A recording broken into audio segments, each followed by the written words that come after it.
Hello दोस्तों, कैसे हो? आपका स्वागत है त्रिपाण स्टडी सेंटर में। आज जो हम करने जा रहे हैं क्लास 12 एनआईओएस बोर्ड का जो है बायोलॉजिकल चैप्टर। ठीक है, ये चैप्टर कई मायने में कई क्लासों के लिए इम्पोर्टेंट है। तो आप अपना जो है सिर्फ इसका जो सिलेबस है वो देखिए, वो इम्पोर्टेंट रखता है मान्य। हम जो आज करेंगे tissue and other levels of organisations. Friend, यहाँ पर जो हम करेंगे टिश्यू के बारे में करेंगे और उसके संगठन के बारे में करेंगे कि टिश्यू में कौन कौन से संगठन क्षेत्र होते हैं जो कि उनको एक विशिष्ट और महत्वपूर्ण बनाते हैं। ठीक है, साथ में हम बहुत कुछ इसके बारे में जानेंगे, टिश्यू के स्ट्रक्चर, टिश्यू के कैसे उसकी जो है फंक्शन क्या होती है प्लांट सेल और एनिमल सेल में, तो बहुत कुछ और भी चीज़ें जो हमारे लिए इसमें हैं। लेकिन चैप्टर स्टार्ट करने से पहले एक बात जो मैं हमेशा कहता हूँ, जिसको आपको सोचना भी चाहिए, विचार भी करना चाहिए और अमल भी करना चाहिए, वो ये है कि जब भी वीडियो देखिए पूरा देखिए, क्योंकि अधूरा जानकारी सदैव खतरनाक होता है। साथ में एक इम्पोर्टेंट बात ये भी रहता है, अगर आप पहली बार वीडियो देख रहे हो तो लाइक शेयर सब्सक्राइब करना मत भूलना। देखिए दोस्तों, लाइक कीजिएगा तो बनाने वाले का जो है प्रोत्साहन बढ़ता है और आपके लिए अच्छा से अच्छा करने की कोशिश करता है। ठीक है, सब्सक्राइब करना आपके हित में है। इसका कारण ये है कि अगर आप सब्सक्राइब करके रखोगे तभी जो है मेरा वीडियो का नोटिफिकेशन मिलेगा। और आपको पता है कि मैं हर क्लास का जो है सब्जेक्ट डालता ही रहता हूँ समय समय पे। तो अगर सब्सक्राइब करके नहीं रखिएगा तो शायद उस वीडियो से आप अनभिज्ञ रह जाइएगा, यानी वो आपको प्राप्त नहीं होगा और आप उसका नॉलेज नहीं ले पाइएगा। साथ में जो अगर आप शेयर करते हो तो शेयर करना एक जग कल्याण के समान माना जाता है। इससे ये होता है कि मान लीजिए कोई जो है बच्चा जो है मेरी वीडियो को उसकी ज़रूरत थी और आपके थ्रू वो वीडियो उसको पास पहुंचा है, तो वो सदैव ही आपका धन्यवादी रहेगा और सदैव ही आपका जो है शुक्रिया अदा करेगा कि तुम्हारे कारण मुझे जो है वीडियो प्राप्त हुआ। तो दोस्तों, आपको पता ही होगा कि त्रिपाण स्टडी सेंटर सिर्फ एक क्लास के लिए ही अग्रसर नहीं है, ये कई क्लासों के लिए अग्रसर है। जैसे 8th 9th 10th 11th 12th CBSE के सारे चैप्टरों को कवर करेगा समय के साथ। प्लस जो है एनआईओएस बोर्ड का 10th+2 को भी कवर करता है, सभी सब्जेक्टों का। प्लस जो है बीए पंजाब यूनिवर्सिटी का जो है फर्स्ट सेमेस्टर से लेकर 6th सेमेस्टर तक 8 सब्जेक्टों को कवर करता है। प्लस जो है एमए के जो है बच्चे ऑन डिमांड जो मुझे करते हैं कमेंट, उनके लिए भी त्रिपाण स्टडी सेंटर जो है अग्रसर है। देखिए दोस्तों, त्रिपाण स्टडी सेंटर इतना बड़ा है, विस्तृत है, तो आपको अभी जो है लाइक शेयर सब्सक्राइब कीजिए और अपने दोस्तों के साथ बांटिए। ठीक है, तो भूलिए मत, ये करना आपका फर्ज है और मेरा कार्य करना है आपको टॉपिक लेके चलना है। देखिए आज देखते हैं हमारा आज टॉपिक क्या है। Friend, our next topic is animal tissue. The animal tissue is the most important for exam view the animal tissue. As in a plant tissue in animal are also be various type which perform a different function. See the flow chart given below. Here is a animal tissue. There is a function of different categories. The epithelium tissue, connective tissue, and muscular tissue or nervous tissue. I have to study in this lesson their epithelial tissue, connective tissue, and muscular tissue and nervous tissue. There is a first is epithelium tissue is a protection by the covering, secretion, and the absorption. And second is the connective tissue is a winding, support, and transport. And third is a muscular tissue. There is a movement and locomotion for the body. And the nervous tissue is a control and coordinator of different parts of organism. There is a first is a epithelium tissue. Here is the epithelial tissue is the structural characteristic. The cells forming the epithelial tissue are the closely packed with the non-intracellular space in between and arise from the non-cellular basement membranes are not supplied with the blood vesicles. There is a function of epithelial tissue line their surface, help in the absorption, secretions, and also bear a protoplasmics projections such as their cilia. They are shown in this figure, and there are show their tables of epithelium tissue. Here table there is a aqueous epithelium. Their structure is the flattened shell with the central place of nucleus have a irregular margin. And location is a lining of air sac in the lungs. And there is a linings of the kidneys, tubules, lining of the blood capillaries. And function is for a exchange of oxygen and carbon dioxide, for absorption, for exchange of material. The second is a cuboidal epithelium.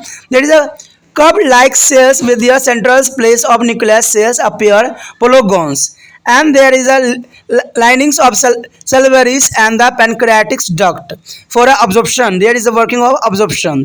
And third is a ciliated epithelium. They have a cilia at the free ends, and there are leaving of kidney and tubular. There is a flow of the appendix filtrate. And the next is the fourth, the commular epithelium. The long column like cells such the each with their nucleus at the vessel end, and there is a lining of stomach intestine, secretion and absorption for this. And fifth is ciliated columnar epithelium. There is cilia at the free ends and the linings of the trachea. The flow of the fluid is the particular direction. And six is a brush awarded as columnar epithelium. There must fluid at the free end, fluid looking like a blisters of brushes, and the lining of intestine, the increasing of surface area absorption. Here show this picture the structure of different kind of epithelium tissue. There is a different type of epithelium tissue. The first, the basement membrane, central spherical nucleus, basement membrane, cilia, and there are different types of epithelium tissue in animals. If the epithelium cells are the single layer, therefore a simple epithelium. It is epithelium cells are arranged in the many layers. They form a compound. Epitheliums are certified epithelium many layers. Certified epitheliums is present in the body where there is a lot of wear and tear. For example, of skin and inner lining of cheeks.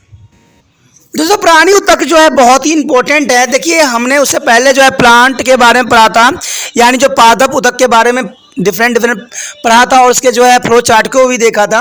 अब जो है हमारा प्राणी ऊतक के जो है flow chart आपके समक्ष प्रस्तुत है। कहते जैसे कि पौधे में ही होता है, प्राणियों में भी विभिन्न प्रकार के ऊतक पाए जाते हैं जो अलग अलग कार्य करते हैं। नीचे दिए गए प्रवाह चार्ट जो है कुछ इसी बात को दर्शाता है।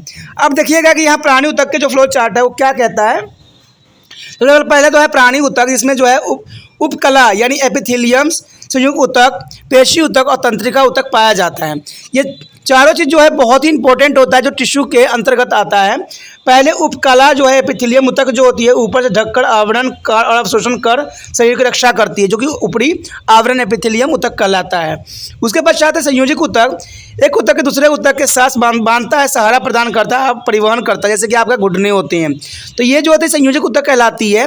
उसके बाद है पेशिक ऊतक, ये जो है गति संचलन प्रदान करती है, यानी किसी चीज़ में गति प्रदान करती है।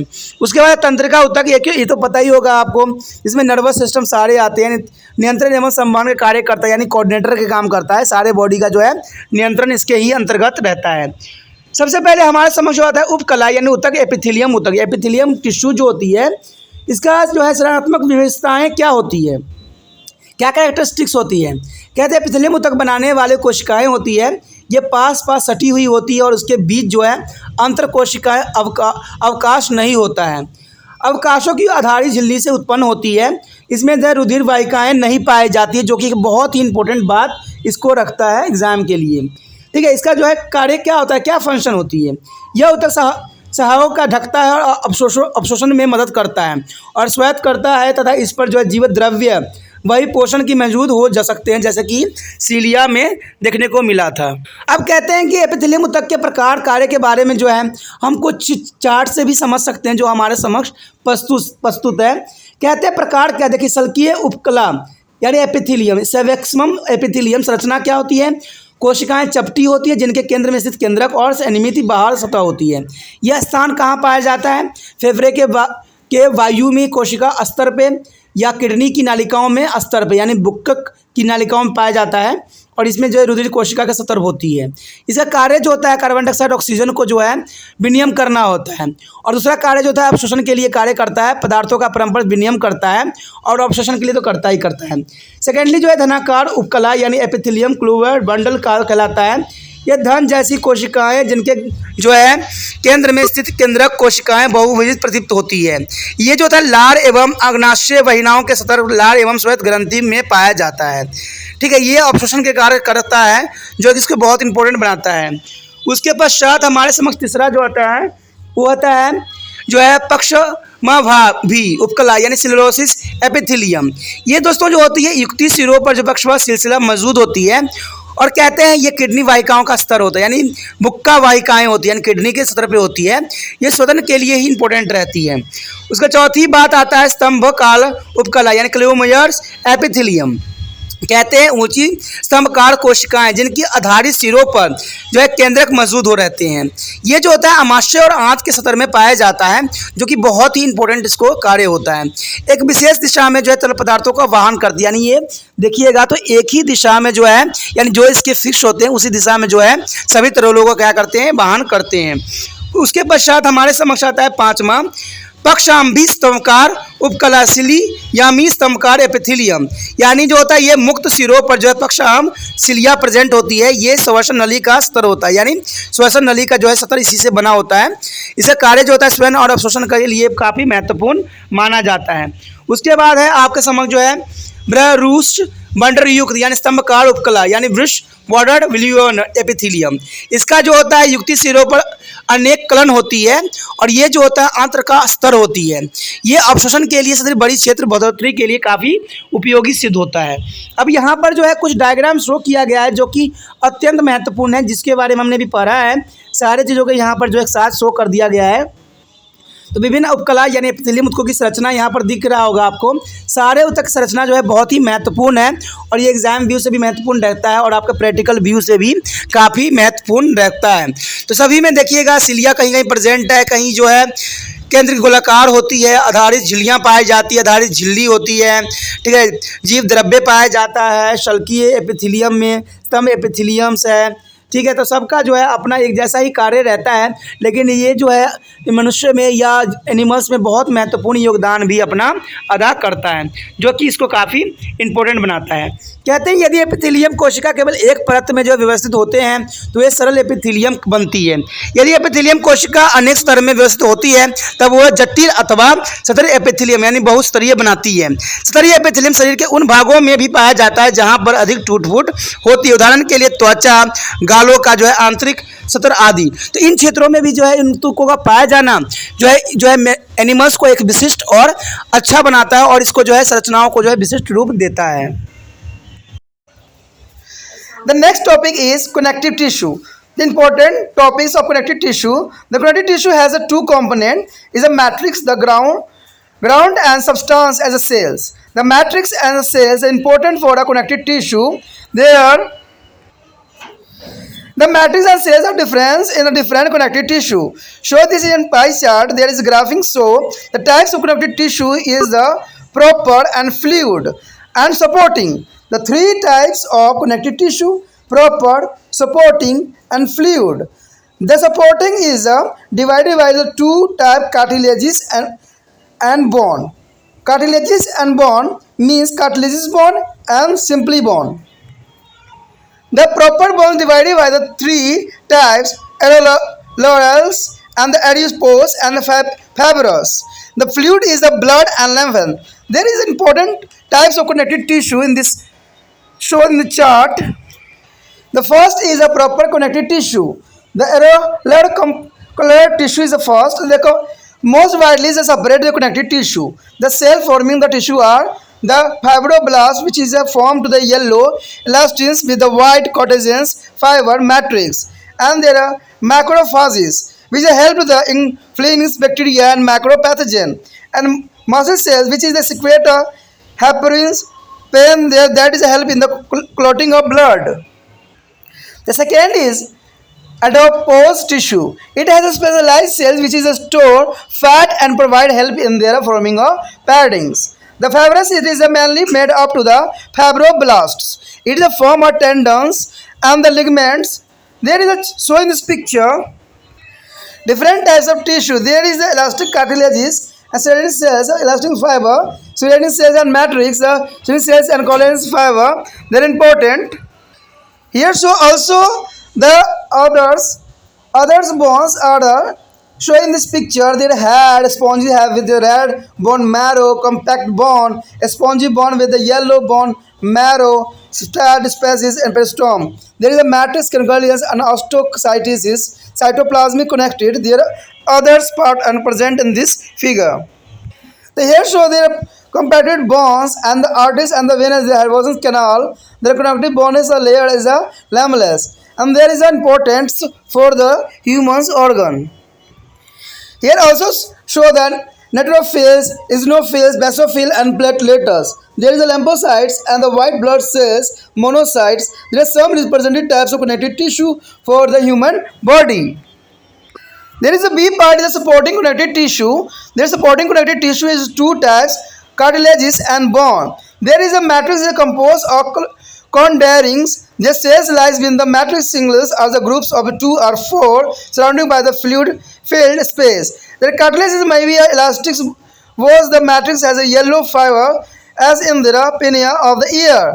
This is important. The ears of over the pinna is this is made by the cartilages bone and the nose also. There is a other side is a bone.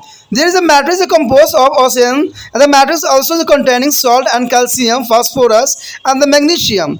The matrix is a mammalion's long bone such as the thighs bone is arranged in the concentric ring. The osteocytes as a bone cells lies on the lamel concentric rings in the matrix. Osteocytes give out of branches of processes which are joined with the walls of the adjoining cells. Some bones have a central cavity which contain a tissue that produce a blood cell. The substance contained in the bone cavity is called bone marrow.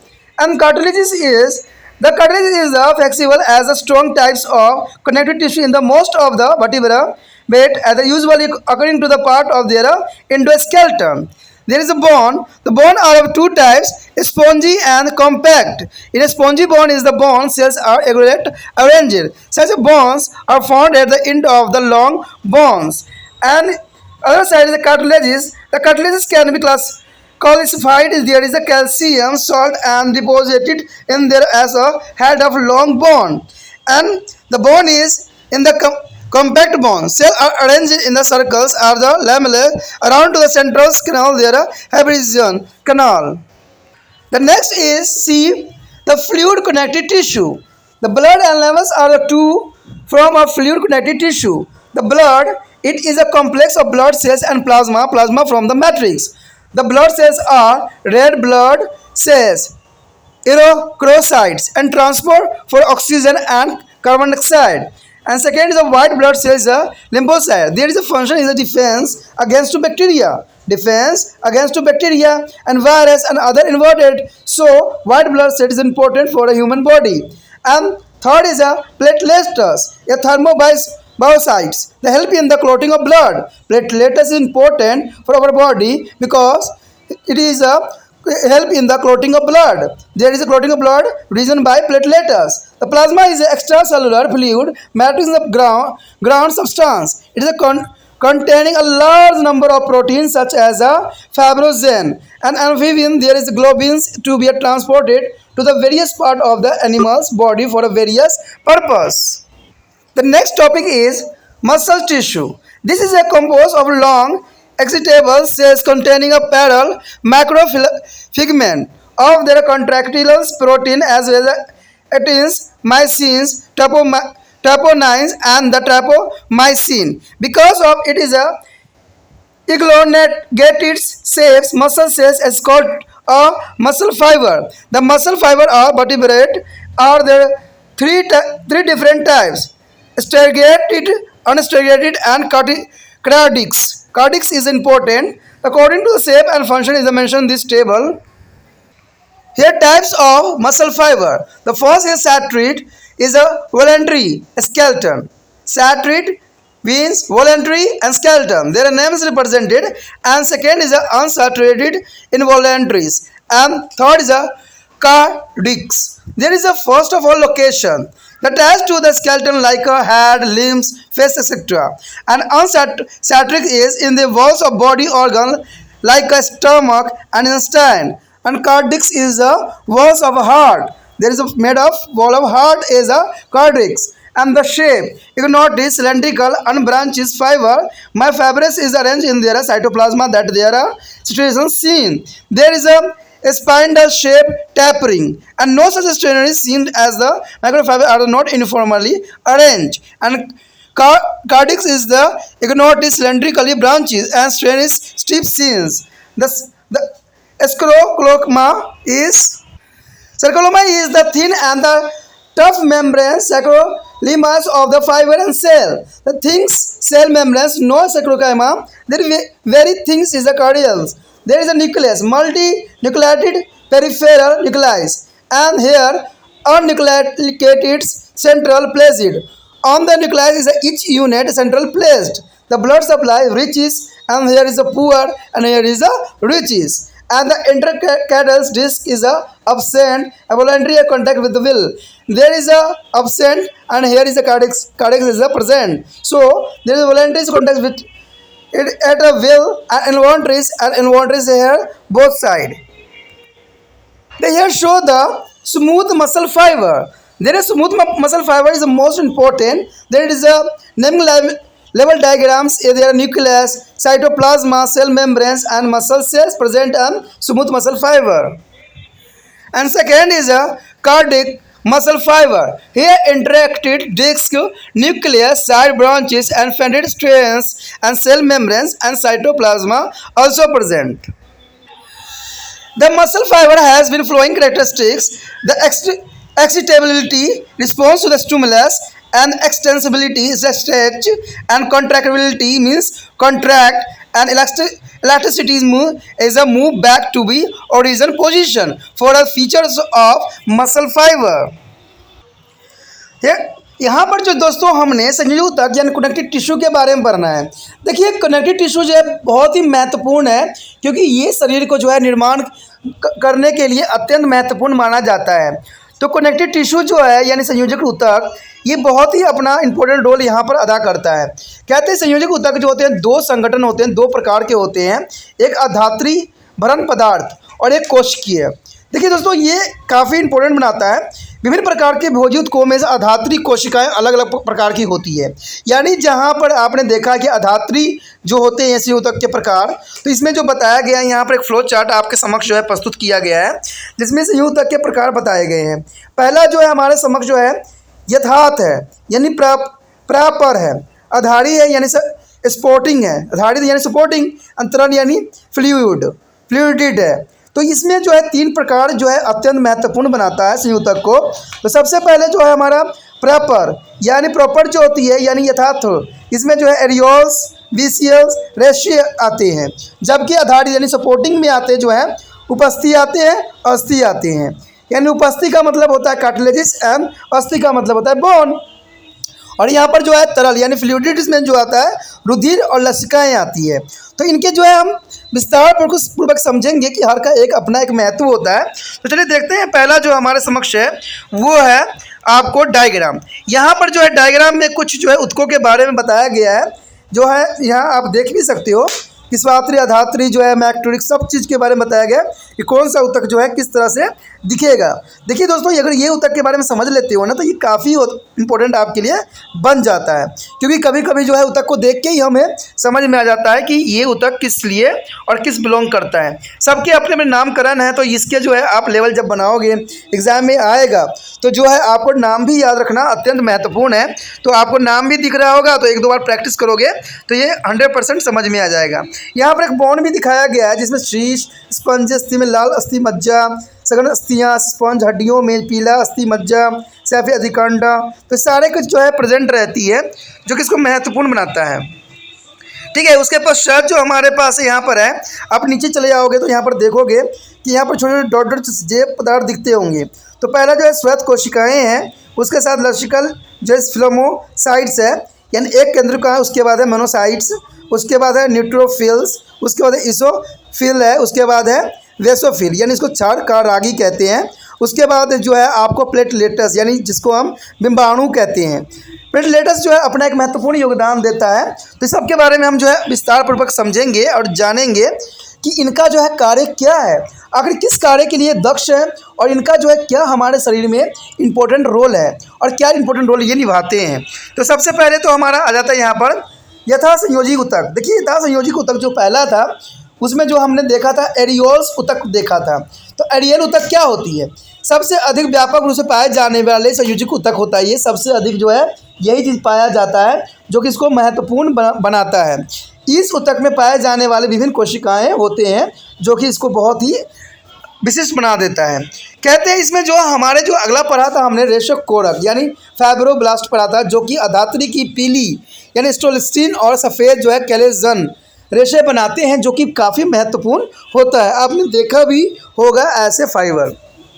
उसके पश्चात हमारे समक्ष जो है माँ भक्षाणु यानी मैक्रोफॉस, ये जो है जीवाणु तथा सूक्ष्म रोगाणुओं के परिग्रहण में सहायता करते हैं। उसके बाद है मास्ट कोशिकाएं, ये जो होता है जो हेपरोइंस का स्वेत करती है, हेपरोइन रुधिर संग्रहण में मदद करता है, जो कि बहुत ही इम्पोर्टेंट रखता है। उसके बाद है वैश्य यानी एपिडोपोस ऊतक यानी वैश्य ऊतक। इसमें एक विशेष प्रकार की कोशिकाएं होती है जिनमें वासा संचलित रहती है, यानी इसमें जो होता है दोस्तों वासा संचलित होती है, इसलिए इन्हें वासा कोशिकाएं भी कभी कभी कहते हैं। वासा कोशिकाएं आंतरिक अंगों के चारों तरफ जो है गरेदार पट्टी बना देती है। देखिए जो बासा होगा, अगर बासा नहीं रहेगा तो आपको जो है बहुत तरह की कठिनाइयों का सामना करना पड़ सकता है। ठीक है, जिसमें देखते हो जिस जो बहुत हड्डी होते हैं, पतले होते हैं, उनको हम सही दृष्टि से भी नहीं देख पाते हैं कि भाई ये बंदे है कैसे। तो जो बासा होता है वो बहुत ही इंपॉर्टेंट रोल यहाँ अदा करता है। उसके पश्चात है रेशे ऊतक। देखिए रेशे यानी fibre, it is the most important. ये मुख्य जो है रेशो कोश जो है इसमें रेशे को कोरकों का बना होता है। ये ऊतक जो है स्नायु तथा कंडरा बनाता है, यानी स्नायु जो होती है अत्यंत महत्वपूर्ण है। आपके जोड़ देखते हो वहाँ पर स्नायु अगर उत्पन्न नहीं होती है तो आपको चलने में जो होता है दर्द होती है। तो स्नायु का भी एक अपना जो है महत्वपूर्ण योगदान होता है। उसके पश्चात जो हमारे समक्ष आता है दूसरा जो है आधारीय संयोजित ऊतक। देखिए आधारीय संयोजित ऊतक आपने देखा था कि उसमें दो चीज़ों में कन्वर्ट हुई थी, एक कार्टिलेजिस में कन्वर्ट हुई थी, एक हुई थी अस्थि यानी बोन में। ठीक है, तो यानी उपास्थि में थी और एक अस्थि थी। दोस्तों अगर कार्टिलेजिस आ जाता है तो याद रखना वो उसे उपास्थि कहते हैं, और ये बहुत फ्लेक्सिबल होते हैं। ठीक है, ये आपके कान होते हैं, नाक के ऊपर वाले पार्ट होते हैं, तो ये सारे कार्टिलेज के बने होते हैं। ठीक है, ये बोन होते हैं बट ये बहुत फ्लेक्सिबिलिटी बोन होते हैं, तभी तो देखते हो कान में अगर आप छेद करते हो तो इसका कोई असर आप लोगों पर अधिक नहीं पड़ता है। ठीक है, और वही बोन में अगर छेद किया जाए तो वो आपके लिए खतरनाक सिद्ध होता है। तो ये कार्टिलेजिस बोन होते हैं। ठीक है, इसकी जो है कहते हैं जो सबसे पहले हमारा उपास्थि आता है यानी कार्टिलेजिस बोन है, उसकी क्या विशेषताएं है, कहते हैं इसकी धात्री जो है कैंड्रीन की बनी होती है, और यह धातु में कोशिका या तो एकल रूप से अथवा 2 या 4 के समूह में स्थित होती है। इन कोशिकाओं के चारों तरफ से जो है तरल में भरे हुए स्थान होते हैं। उपास्थि लचीले हो सकती है जिसके धातु में पीले रेशे होते हैं, जैसे कि बाहरी कान जो है कर्णपट्टल में होता है, यानी आपने पीनिया से देखा होगा कान के, तो उसमें जो है ये पाया जाता है। यानी आप कान को भी छुओगे, जितना मरोड़ोगे तोड़ोगे इसको कोई फर्क नहीं पड़ता है, क्योंकि ये कार्टिलेजिस बोन्स के बने होते हैं। आगे दूसरा पार्ट ये बताता है अस्थि। देखिए दोस्तों इसको जो है अधात्री यानी आसीन की बनी होती है, और अधात्री में जो है कैल्शियम, फास्फोरस, मैग्नीशियम, लवण भी विद्यमान होते हैं। तभी कहते हैं ना कैल्शियम अत्यंत महत्वपूर्ण होता है बोन के लिए। असंधारियों की लंबी अस्थियों जो है दर्द जैसे कि जांग की अस्थियों में अधात्री संकेतित बल्लियों के रूप में व्यवस्थित होती है। देखिए यहाँ पर अस्तव अणु यानी अस्थि प्लस अणु अस्थि कोशिकाएं या पटिकाणु पर अधात्री संकेंद्रित बल्ले पर व्यवस्थित होते हैं। कहते हैं अस्ताव अणुओं में जो सकित प्रबंध निकलते हुए होते हैं, जो कि सीमावर्तीय अस्त्र अणुओं के प्रबंधन के साथ जुड़े होते हैं। कुछ अस्थियों में एक केंद्रीय गुहा विद्यमान होती है जिसमें एक ऊतक होता है जो कि रुधिर उत्पन्न करता है। अस्थि गुहा के भीतर स्थित पदार्थों को जो है अस्थि मज्जा कहते हैं। ठीक है, जो अंदर उपस्थित होती है दोस्तों उसको क्या कहते हैं, अस्थि मज्जा। इसका सेकेंड पार्ट यही बात बताती है कि अधिकांश जो है कोशिकाओं को उपास्थि नम यानी लचीला और जो है सशक्त प्रकार की संयोजित ऊतक होती है। आमतौर पर ये उनके जो है अंत कंकाल का कार्य भी करती है। दूसरा जो है अस्थि, उसमें अस्थियों की 2 प्रकार की होती है, स्पंजी और ठोस। स्पंजी अस्थियों में कोशिका अनियमित रूप से व्यवस्थित होती है। ऐसी अस्थियां लंबी अस्थियों से सिरों पर पाई जाती है, जो कि काफ़ी महत्वपूर्ण होती है। उसके पश्चात है उपास्थि। देखिए उपास्थि जो होती है कैल्सीभूत हो सकती है। ऐसी उपास्थि की जो है धात्री में कैल्शियम लवण जमा होते हैं। कैल्सीभूत उपास्थि लंबी अस्थियों के सिरों पर पाई जाती है। देखिए ये जो उपास्थि होती है बहुत लंबी होती है, यानी कैल्शियमभूत होती है, और इसमें कैल्शियम के जो लवण होते हैं वो जमे होते हैं, यानी उपास्थि में जो होता है कैल्शियम के लवण जमे होते हैं, इसलिए ये काफ़ी इंपॉर्टेंट भी रखते हैं। यहाँ पर जो अस्थि के बारे में बताया गया है वो कुछ इस तरह से बताने की कोशिश कर रहा है कि ठोस अस्थियों में कोशिकाओं के केंद्रीय नाल पट्टिकाओं यानी हेवल्स नाल के चारों तरफ वृत्त या पट्टिकाएं यानी लैमोली के रूप में व्यवस्थित होता है, जो कि इसको एक विशिष्ट और खास बनाता है। उसके पश्चात हमारे समक्ष जो है तरल संयोजी ऊतक। देखिए नाम से ही आपको समझ में आएगा, तरल संयोजी ऊतक यानी जो है तरल की बात कर रहा है, यानी पानी रूपा चीज़ों की बात कर रहा है। तो तरल के रूप में तो आपको पता ही है कि हमारा जो है रुधिर ही पाया जाता है या प्लाज्मा ही तरल रूप में पाया जाता है हमारे बॉडी में। तो रुधिर और लसिका तरल संयोजी ऊतक के दो रूप हैं, यानी रुधिर भी है, रुधिर का मतलब ब्लड, लसिका या लिम्फस जो है तरल संयोजी ऊतक के रूप में पाया जाता है। कहते हैं रुधिर एक जो है सम्मिश्र है जो कि रुधिर कोशिकाएं और प्लाज्मा के मेल से बना है। प्लाज्मा इसकी अधात्री का कार्य भी करता है, यानी इसका जो है अधात्री का कार्य जो है प्लाज्मा का ही कार्य होता है। कहते हैं रुधिर कोशिकाएं लाल रुधिर कोशिकाएं यानी रक्त जो रक्ताणु, रक्त प्लस अणु यानी ऑक्सीजन और कार्बन डाइऑक्साइड की जो है परिवहन करता है। रक्ताणुओं को लोहित कोशिका भी कहते हैं। आपने देखा होगा कि हमारे बॉडी में जो है जो हार्ट है सारे जगह के ब्लड को रिसीव करता है और लंग्स में जाकर प्योर होके बॉडी के डिफरेंट पार्टों में भेजा जाता है। इसमें जो है डीऑक्सीजनेटेड ब्लड को जो है ऑक्सीजनेटेड ब्लड में कन्वर्ट करके जो है हमारे शरीर के विभिन्न भागों में भेजता है। तो ये भेजने का काम जो होता है हार्ट का होता है, तभी तो हार्ट जो है हमारा पंचिंग करती है। ठीक है, उसके पश्चात सफ़ेद रुधिर कोशिकाएं। देखिए दोस्तों श्वेत का मतलब और श्वेत का अणु यानी श्वेताणु, श्वेत प्लस अणु यानी जीवाणुओं, विषाणु और शरीर के भीतर घुसने वाले अन्य रोगाणु के विरुद्ध जो है ये एक तरह का रक्षा कवच का काम करता है।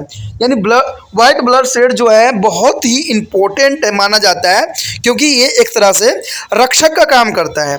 आपके शरीर में अगर बैक्टीरिया, वायरस या कोई भी रोगाणु एंट्री करता है तो सबसे पहले जो है वाइट ब्लड सेल जो है उसके से 2-4 हाथ करता है। ठीक है, अगर वो कमज़ोर पड़ जाता है वाइट ब्लड सेल तो वो बीमारी जो है आपके अंदर जो है घर कर जाती है और आपको बीमार कर जाती है। तो इसलिए सफ़ेद रुधिर कोशिकाएं जो होती है बहुत ही महत्वपूर्ण माना जाता है इंसानी शरीर में। ठीक है, उसके पश्चात है बीमाणु यानी ये बीम अणु से बना, जिसको हम थैम्बोसाइड भी कहते हैं। ये रुधिर संगठन में मदद करते हैं। ठीक है, रुधिर को संगठन यानी इसको है थक्का बनाने में अपना महत्वपूर्ण योगदान देते हैं। अगर देखिए दोस्तों भीम अणु जिसको प्लेटलेट्स कहते हैं, अगर ये उपस्थित ना हो तो आपका जो ब्लड है वो थक्का नहीं बनेगा, और थक्का नहीं बनेगा तो आपको पता है थोड़ा भी चोट लगेगा तो आपके बॉडी से सारे के सारे ब्लड जो है बाहर बह जाएगा, और जैसे ही ब्लड बहेगा आपको पता है इंसान की मृत्यु हो जाएगी, क्योंकि मेन तो कार्य हमारे शरीर में ब्लड का ही होता है। अगर ब्लड ना रहे तो इंसान की मृत्यु जो है संभव होगा। इसलिए प्लेटलेट्स जो है बहुत ही इंपॉर्टेंट भूमिका अदा करता है मानव शरीर में, क्योंकि ये जो होता है ब्लड को बहने से रोकता है और वहाँ पर जो है थक्का बना देता है। उसके पश्चात जो है कहते हैं लसिका अधात्री और कोशिका बाहर है, तरल है अर्थात भरण पदार्थ है। इसमें अनेक प्रकार की जो है प्रोटीन मौजूद होती है, जैसे फाइब्रोबिनोजन, एम्ब्लोबिन्स, ग्लोबिन्स, जिन्हें हम विभिन्न कार्यों के लिए प्राणी शरीर के अलग अलग भागों तक पहुंचाती है। उसके पश्चात है पेशी ऊतक। देखिए दोस्तों पेशी ऊतक भी अत्यंत महत्वपूर्ण माना जाता है। कहते हैं पेशी ऊतक लंबी उत्तेजनशील कोशिकाओं का बना होता है। ठीक है, पेशी ऊतक जो होती है लंबी उत्तेजनशील कोशिकाओं का बना होता है, जिसमें प्रोटीन के जो है अनेक समांतर रूप से व्यवस्थित संकुचनशील सूक्ष्म तंतु होते हैं, जैसे एक्लिकन, मायोसिन्स, टैपोसिन्स और टैपोमाइसिन। अपनी लंबी आकृति के लिए पेशी कोशिकाओं को पेशी रेशे भी कहते हैं, यानी कोशिकाओं को पेशी रेशे के नाम से भी जाना जाता है। अपनी आकृति और कार्य के आधार पर जो है कोशिरूकी प्राणी के पेशी ऊतक 3 प्रकार के होते हैं। ठीक है, जैसे कि पहला जो हो जाता है आपको रेखित, अरेखित और हृदय पेशी। देखिए दोस्तों ये अत्यंत महत्वपूर्ण होती है रेखित और पेशी जो हृदय की पेशी ऊतक में पाया जाता है। मैंने कहा था ना स्टार्टिंग में कि हमने हर एक अंग को देखना है कि किस टिश्यू से बना हुआ है। तो यही तो कहते हैं, ऐसे ही पढ़ने से हमें समझ में आता है कि भाई कौन सी चीज़ों से क्या बना हुआ है। हम तो लेते हैं और ऊपर से पढ़ लेते हैं और सोचते हैं कि हमें सब कुछ समझ में आ गया, लेकिन दोस्तों आपके अपने लैंग्वेज में, चाहे वो इंग्लिश हो चाहे हिंदी हो, आपके समक्ष पढ़ाने वाला व्यक्ति अब आ चुका है। त्रिपाण स्टडी सेंटर जो है सदैव इंग्लिश और हिंदी दोनों में एक्सप्लेन करता है, ठीक है, और आपको हर एक पहलू को समझाने की कोशिश करता है। तो आप भी जो है त्रिपाण स्टडी सेंटर को आगे बढ़ाइए, ठीक है, और इसको और भी विस्तृत बनाइए, दोस्तों से शेयर कीजिए। जितना ये लाइक शेयर सब्सक्राइब होगा उतना त्रिपाण स्टडी सेंटर जो है विस्तृत होगा और आपके लिए जो है हर एक पहलू, हर एक चीज़ों का जो है विस्तार पूर्वक अंडरस्टैंडिंग के साथ आपके समक्ष प्रस्तुत होगा। तो सोचिए नहीं, विचार नहीं कीजिए, क्योंकि पढ़ते समय और समझते समय सोचना नहीं होता है, सिर्फ सब्सक्राइब के बटन पे हाथ जाता है और दूसरा लाइक पे जाता है और जो है अपने गुरु को शुक्रिया भी अदा करना होता है। तो यही आपके लिए शुक्रिया अदा करने का एक जो है मार्ग है, जिसको आप सब्सक्राइब लाइक करके और दूसरे से शेयर करके कर सकते हो। देखिए दोस्तों, जो सही है वो सही है, जो गलत है सो गलत है। कहते हैं कुछ पाना है तो कुछ करना भी है। सोचिएगा कि देख लिया, समझ लिया और परे मारा तो शायद आप आने वाला कुछ अच्छे वीडियो से भी अनभिक्त हो जाओगे, क्योंकि मैं नहीं चाहता जो बच्चे मेरे साथ जुड़ गए हैं उनको जो है अगला वीडियो प्राप्त ना हो। तो वो प्राप्त तभी होगा जब आप सब्सक्राइब करके रखोगे। नहीं समझ में आता है दोबारा देखिए, 100% मुझे विश्वास है कि समझ में आपको जरूर आ जाएगा। तो चलिए, ये तो बात था आपके लिए, लेकिन हमारा जो टॉपिक था अभी वो था रेखित, अरेखित और हृदय पेशी, जो कि बहुत महत्वपूर्ण है। हम इसके जो है इनके अंतर देख लेते हैं क्या है। सबसे पहले रेखित आता है, जिसको हम ऐच्छिक कंकालीय कहते हैं। ऐच्छिक का मतलब होता है जो आपकी इच्छा से चलता है, और रेखित मतलब होता है अनैच्छिक, जो आपके इच्छा से नहीं चलता। उसके बाद है हृदय यानी कार्डियक्स, ठीक है। तो ये तीनों जो है अत्यंत महत्वपूर्ण माना जाता है। तो सबसे पहले रेखित आता है, दूसरा नंबर पे आएगा अरेखित और तीसरा नंबर पर हृदय आएगा। देखिए इसमें जो है स्थान क्या दिखाता है रेखित के लिए, कंकाल पर लगी होती है, जैसे कि सिर, हाथ, पैर, चेहरे आदि की पेशियां जो होती है वो रेखिक का बना होता है। अरेखित जो होती है शरीर के अंग जैसे अमाशय, आंत आदि की भित्ति में। देखिए अमाशय जो होता है अरेखित होता है, यानी अनिच्छुक होती है, ये आपकी इच्छाओं से कार्य नहीं करती है। जबकि मुंह आप फुला लेते हो, पैरों के हिलाते हो, वो सारे के सारे जो है ऐच्छिक कंकालीय हैं, आपके अपनी इच्छाओं से चलते हैं। हृदय जो होते हैं हृदय की भित्ति में पाया जाता है, यानी कार्डियक्स में। उसके बाद आकृति है, कहते हैं आकृति जो है लंबी बेलनाकार अश्रित्र रेखा से पेशी तंतु को यानी जो है मायोफाइब्रिल्स में प्रेजेंट है, और कोशिका द्रव्य में इस प्रकार के व्यवस्थित होते हैं कि रेखाएं नजर आती है। दूसरा जो है अनैच्छिक है तर्कनुमा तकलीफ जैसी संकुलधार होती है, क्योंकि पेशी तंतु सामान्य रूप से व्यवस्थित नहीं होते हैं, इसलिए धारियां दिखाई देती है, ठीक है। इसमें जो है आपको कार्डियक्स में जो बताया गया है लंबी बेलनाकार रेखीय और धारियां दिखाई देती है। उसके बाद है पेशी चोल यानी सैक्रोलेमा, यानी सैक्रोलेमा जो होता है रेश एक कोशिकाएं की पतली किंतु कठोर झिल्ली पाई जाती है, ठीक है। उसके पश्चात अनैच्छिक में जो होता है पतली कोशिका झिल्ली जो है पेशी चोल नहीं होता है, और ये जो हृदय में होती है वो पतली पाई जाती है। तो ये जो है अत्यंत महत्वपूर्ण बनाता है। उसके पश्चात हमारे समक्ष जो है केंद्रक। देखिए कहते हैं बहुकेंद्रकीय कोशिकीय परिधि है, ठीक है, यानी ये रेखिक के लिए होता है और रेखिक के लिए होता है एक केंद्र युक्त केंद्र में स्थित होता है, और हृदय के लिए होता है प्रत्येक इकाई में एक केंद्र जो है केंद्र के स्थित होते हैं।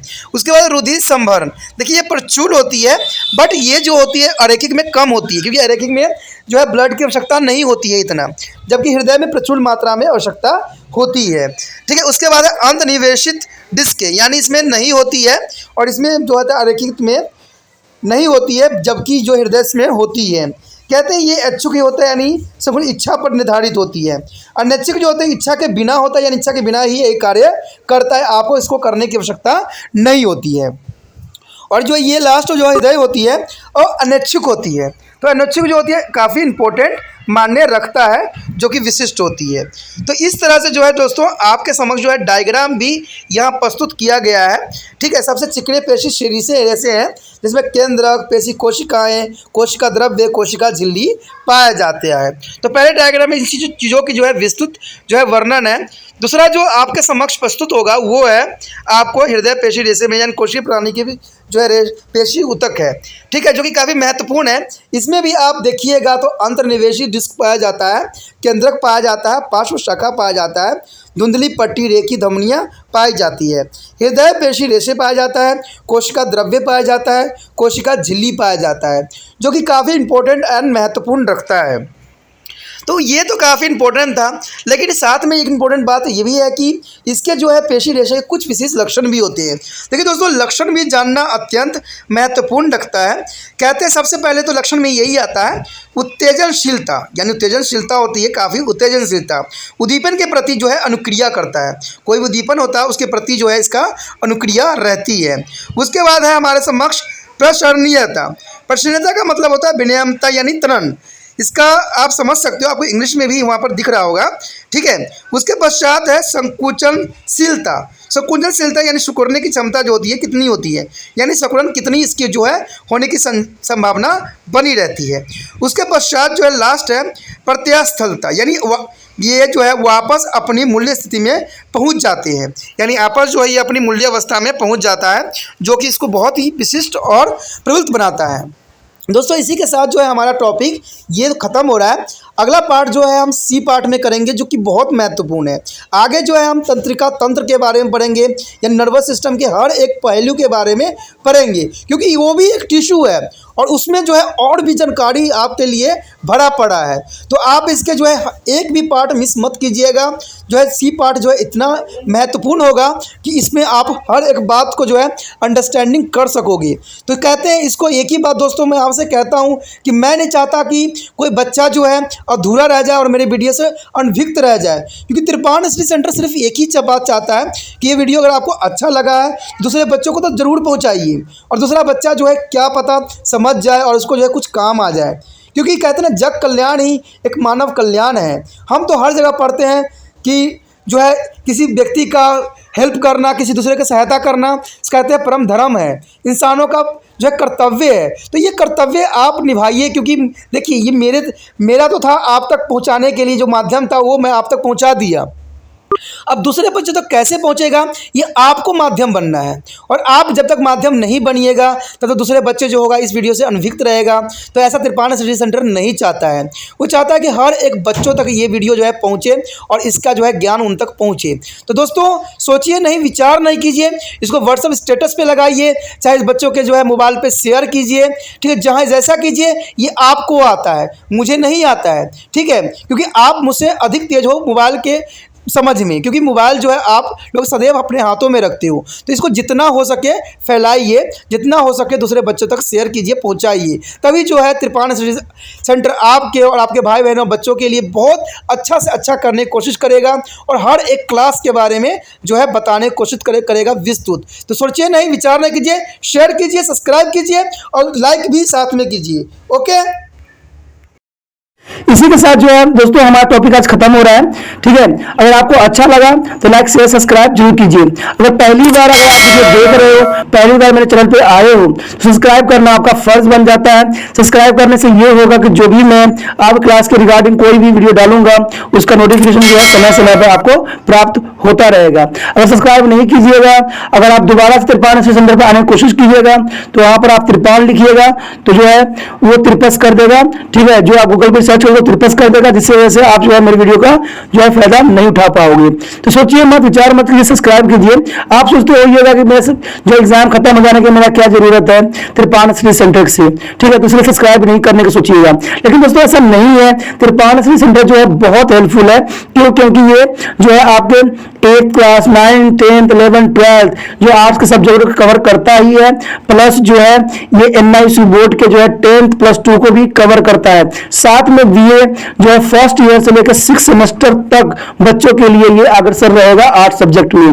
तो सोचिए नहीं, विचार नहीं कीजिए, काफी जो है तिरपान स्टडी सेंटर का फायदा ही फायदा है, ठीक है। अगर आप मुझे प्रोत्साहित करोगे तो आपके लिए मैं तरह तरह के वीडियो बनाऊंगा जो आपको फायदा पहुंचाएगा। एग्जाम के तौर पर मैं आपको जो है पेपर भी आपको सोल्यूशन करके दिखाऊंगा जो आपके लिए फायदेमंद रहेगा। अगर नहीं सब्सक्राइब कीजिएगा, मेरा मनोबल घटेगा, तो हो सकता है कि आपको फिर दोबारा मैं नया वीडियो बनाऊं और आपको फायदा ना पहुंचाऊं। तो अभी भी नहीं सोचिए, मेरा जितना आप फैलाइएगा, जितने दूसरे बच्चों के साथ शेयर कीजिएगा, उतना जो है मैं आपके लिए कार्य करने में अग्रसर रहूंगा, ठीक है दोस्तों। इसे सोचिए मत, विचार मत कीजिए, अभी सब्सक्राइब कीजिए और अपनी व्हाट्सएप स्टेटस पे लगाइए और दूसरे बच्चों के साथ भी शेयर कीजिए, ठीक है दोस्तों। अपना ध्यान रखना, बाय।